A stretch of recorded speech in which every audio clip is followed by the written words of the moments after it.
Welcome back, everybody. Today, we are going to be dipping our toes into the first of the DLCs for Borderlands 2, Captain Scarlet, and taking on an item that I think you guys will find very interesting. So, without further ado, today's episode is the 12 Pounder. What, did you think it was going to be the Sandhawk right off the bat? No, we'll do that soon, though. The farm for the 12 Pounder is unlocked early on into the DLC. What you'll have to do is advance the main story until you complete the mission two easy pieces by killing the Big Sleep and Sandman. Once you've completed this mission and go back to farm for the 12 Pounder, what you'll have to do is load into the map Hater's Folly and then just work your way around the map, hugging the left side. If you unlock the shortcut when you are playing the actual main story mission, you will have a lift here that will take you up to a different side of the fight than you initially came in on.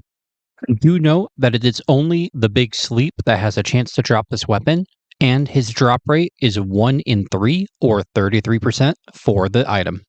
The 12 Pounder is a rocket launcher of Torgue manufacture, meaning that it is focused on large damage, although usually has a slower reload time to match it. The thing that makes the 12 Pounder unique, however, is the fact that it actually does not fire a rocket like most launchers. Instead, what it fires are small cannonballs, meaning that up until a certain distance of which it's traveled from the launcher, the cannonballs will not explode, but instead ricochet, which means you can actually get some rather fun trick shots with this thing if you know exactly how the accuracy works. The red text effect of the 12 Pounder is, and forgive me for butchering any Latin here, Nec pluribus impar, bitches, which, while it has no direct translation, is often thought to translate to above all others. Some Vault Hunters that can notably use this are Zero with his one-shot, one-kill skill, because the base amount of the magazine in this is only 1, meaning every shot he fires would get that damage bonus, as well as Krieg, as he's very well built to any explosive weapon, and one with a high base damage like this really leans into his playstyle. Salvador can actually use this weapon in a unique way, which is known as pimperhabbing, but I'll do a separate video on that. Just know that it's very good.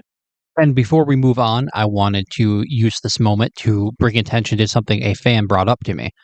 Gage's lighter, better, faster skill cuts her magazine size in exchange for fire rate, but unfortunately, with this weapon, as well as the Infinity, which is where I should have mentioned this in the first place, it brings the magazine size down to 0, meaning you can't actually fire the weapon anymore. As for weapon parts, you're mainly looking for two things. A, you want a matching grip on the launcher, so it gets a second shot, as well as a very enhanced reload speed. And then in tandem with that, you want anything that will give you rocket speed due to the low base speed of the cannonballs. I will link a guide below, as I haven't used them enough to really do justice in explaining what you're looking for. And that will just about do it for the 12 Pounder.